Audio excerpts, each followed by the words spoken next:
ผู้ใดที่เลื่อนมาเห็นคลิปนี้แล้วผู้ใดที่เลื่อนมาเห็นคลิปนี้แล้วอย่าฟ้าวเลื่อนผ่านเด้อยมพ่อยมแม่ร่วมเป็นสะพานบุญซื้อกระเบื้องดินคอมุ่งศาลานำกันออกตนญาติโยมเพราะว่ายังเหลือแต่ 2,000 แผ่นที่ยังขาดตอนนี้ได้มุ่งขึ้นไปแล้ว 4-5 หมื่นแผ่น4-50,000 แผ่นแต่ยังบ่พอพระอาจารย์เลยมาขอบอกบุญแจ้งข่าวภาพเตือนคณะสายบุญสายญาติธรรมเนาะได้ร่วมนำกันเนาะก่อนจะเข้าพรรษาปีนี้อัตมาภาพปรินสุจิตโตจะมาขออำนวยอวยพรอำนวยอวยไซให้ออกตนญาติโยมขอ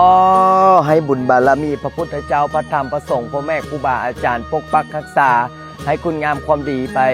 อำนวยอวยพรให้ออกตนญาติโยมมีความสุขมีความเจริญสุขกายสบายใจมีโชคมีลาภสุขภาพแข็งแรงให้โชคดีตลอดปีตลอดไปผู้ใดเป็นหนี้เป็นสินก็ขอให้มดหนี้มดสินให้มีอยู่มีกินให้เงินไหลนองให้ทองไหลมาพร้อมรับสาธุออกตนญาติโยมทั้งหลายพรรษานี้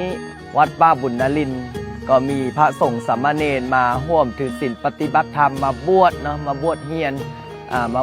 เขียนอ่านสิได้พาพระสงฆ์สามเณรภายในวัดในว่าได้เฮ็ดกิจของสงฆ์ก็คือไหว้พระเช้าไหว้พระแรงสวดมนต์ถือศีลปฏิบัติธรรมหนึ่งในนั้นเนาะอยู่วัดพระอาจารย์ก็ยังมีการสร้างวัดสร้างว่าก็คือตอนนี้ก็กำลังสร้างศาลานี้ก็จะได้เป็นบ่อนสวดมนต์บ่อนถือศีลบ่อนปฏิบัติธรรมบ่อนภาวนาและก็ยังมีทำน้ำตกตอนนี้ก็กำลังเฮ็ดกำลังทำได้สร้างซึ่งพระอาจารย์สร้างโดยแห่งศรัทธาของออกตนญาติโยมบริจาคกันมาผู้10ผู้5ผู้เล็กผู้น้อยผู้ห้อยผู้พันผู้หมื่นผู้แสนหรือว่าตามกำลังศรัทธาพระอาจารย์ก็กำลังจะให้ในสร้างนี้มุงกระเบื้องดินขอเนาะตอนนี้ดินขอที่พระอาจารย์นำมาก็จะประมาณนี้อันนี้คือกระเบื้องดินขอที่จะมุงศาลาเนาะตอนนี้ก็ยังประมาณ3,000 แผ่นก็ใส่กระเบื้องไปประมาณ 4-5 หมื่นแผ่นเนาะ4-50,000 แผ่นที่ใส่กระเบื้องมุงหลังคานะตอนนี้ก็ยังขาดประมาณ 2,000 แผ่นตอนนี้ยังขาดอีก 2,000 แผ่นละ20,000 กีบญาติโยมผู้ใดที่ร่วมแล้วเนาะพระอาจารย์ก็สิเขียนชื่อเขียนนามสกุลวันเดือนปีเกิดในตามนี้อันนี้คือชื่อของญาติโยมที่ร่วมบริจาคมาเพราะว่าศาลา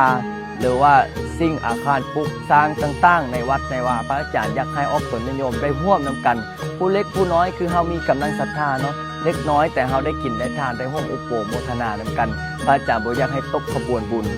ได้ร่วม10,000 20,000อย่างของพระอาจารย์นี่บุญผู้10ผู้20แต่เฮาได้ร่วมตลอดแต่ถ้าไปบอกที่ละ10 ล้าน100 ล้านพันล้านบ่มีผู้ใดดอกที่จะบริจาคไปนะแต่เฮาถ้าบริจาค10,000 20,000เฮาพอมีกำลังศรัทธาพอมีที่จะร่วมบริจาคเนี่ยผู้เล็กผู้น้อยผู้ห้อยผู้พันหลายๆคนร่วมกันก็หลายเนาะออกตนญาติโยมเนาะเพราะฉะนั้นร่วมเป็นสะพานบุญร่วมอุปโภคโมทนานำกันเด้อถ้าผู้ใดได้ร่วมแล้วฝากส่งชื่อนามสกุลให้พระอาจารย์เด้อพระอาจารย์จะได้เขียนใส่แผ่นกระเบื้องดินขอนี่เนาะร่วมเป็นสะพานบุญนำกันเด้อแล้วก็ฝากกดไลค์กดแชร์นะเด้อญาติโยมเด้อ